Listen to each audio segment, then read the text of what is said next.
everyone, this is Stephanie. I'm in the secret place today with you, and I am coming back to an oldie but a goodie that can never give you enough of this, To Know As We Are Known by Parker Palmer. A short reading from him today. I found this earlier, and I just, this is one of my common themes, solitude and silence.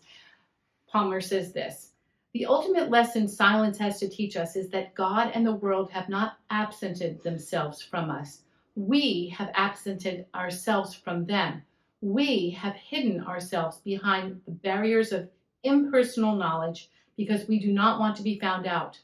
The knowing self is full of darkness, distortion, and error. It does not want to be exposed and challenged to change. It seeks objectified knowledge in order to know without being known. If we can learn this lesson from the discipline of silence, we will be led into the discipline of solitude, where this evasive knowing self can be brought out of hiding to be transformed by truth and love. Oh, I wish you had this book in your hand so you could follow along and read it over and meditate on it again. It is so rich. Okay, I have to calm down a little bit because I get excited about Parker Palmer's work here. This idea of the knowing self, that one that just wants to know, that just needs to live in the why. Why this, why that? I'll be happy if I know.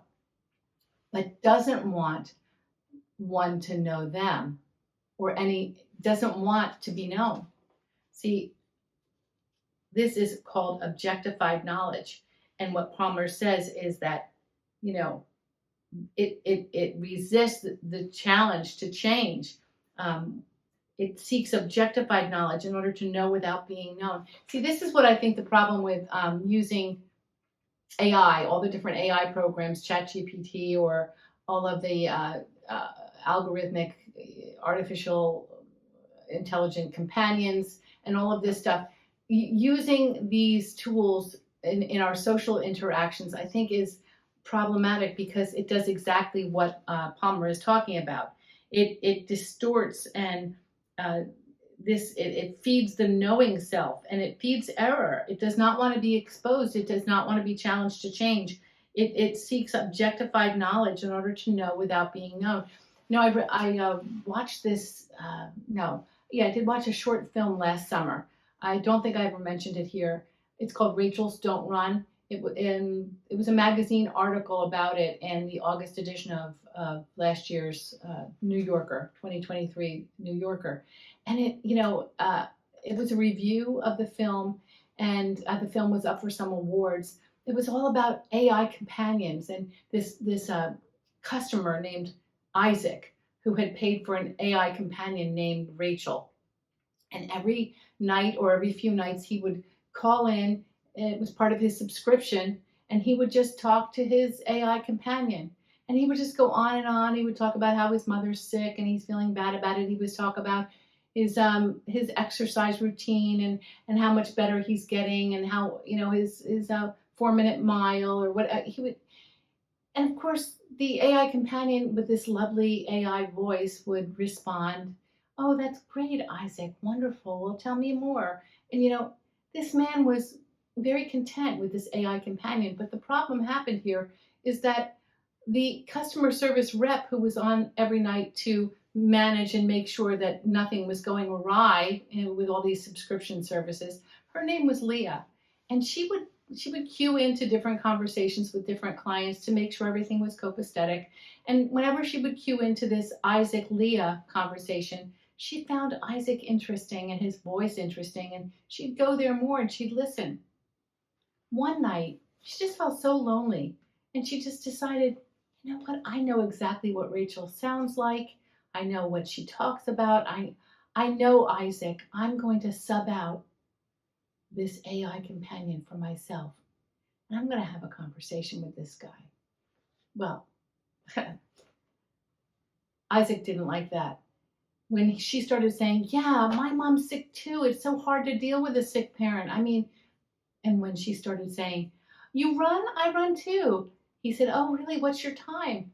And she told him, and he was chagrined. He was taken aback, like, "Wow, your time is better than I." He called up customer service and said, what's going on with your services? Something's wrong. Rachel's don't run. I don't want to have to compete with an AI.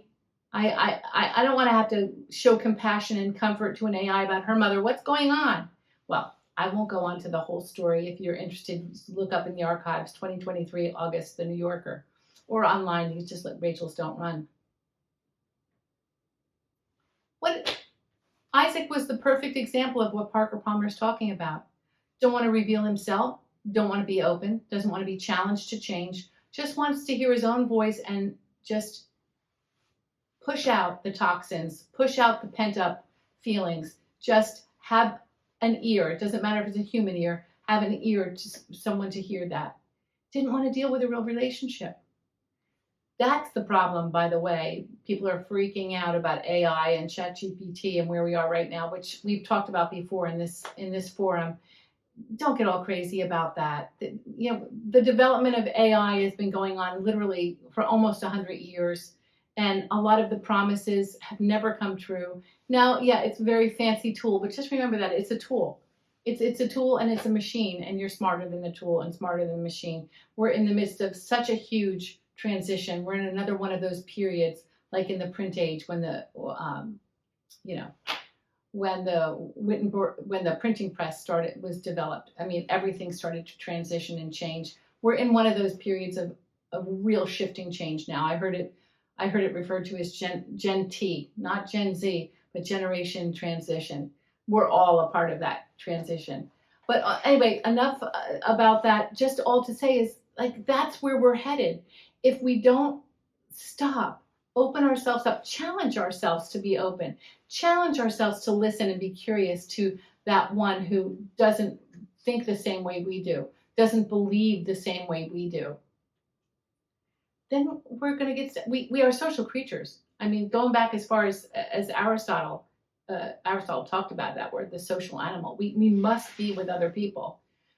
And if we don't start really opening ourselves up more and becoming more vulnerable and allowing ourselves to be challenged by our kind of like binary thinking, it's got to be either or, but get a little bit more comfortable with, with uncertainty, with not knowing if it's black or white, and just, even if we sense that we do, give others the opportunity to share what they think and really develop and build interpersonal relationship there. I have so much to say about this. I'm working on a conference paper about this right now, this month. And I just want to encourage you that interpersonal relationship takes a lot of work. And if you have a very strong or a solid interpersonal relationship with a friend or a spouse that you really struggle through, the struggle's okay. There's going to be struggle. And it may be cyclical or it may be daily. But it's better than being alone. You're saying, one is saying, no, it's not. You don't know that. It's not better than being alone. I'd rather be alone. Okay, I don't know. I don't know the answer for everybody. But I do know that there's not one relationship that's worth its salt that doesn't go through struggle. And a lot of that struggle comes from not wanting to be challenged, not wanting to be changed, standing in a false security that is black or white rather than malleable, flexible, changing. Now, as we close today, I want you to know that I understand struggle. I don't spend a lot of time in the 5 to 10 minutes that I take each week to talk about my own struggles, because I feel as though you're here to be encouraged and to get through your struggles.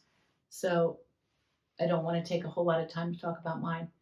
But there are those of you who have been listening for 5-6 years know I have gone through struggles, worse than struggles. And I'll tell you, even recently, even in the last year, I feel as though like the Holy Spirit of God has kind of lit the pilot light in my life again. I'm starting to see through like the dark and heavy forest of these past 5 years in my life. I'm starting to realize once again the hope for the future. And I want you to as well.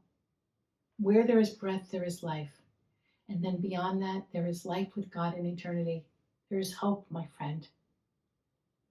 There is purpose. Hang on, please. Even if your life's a shipwreck right now. Hang on for those who love you. Hang on. I'm happy you've come along.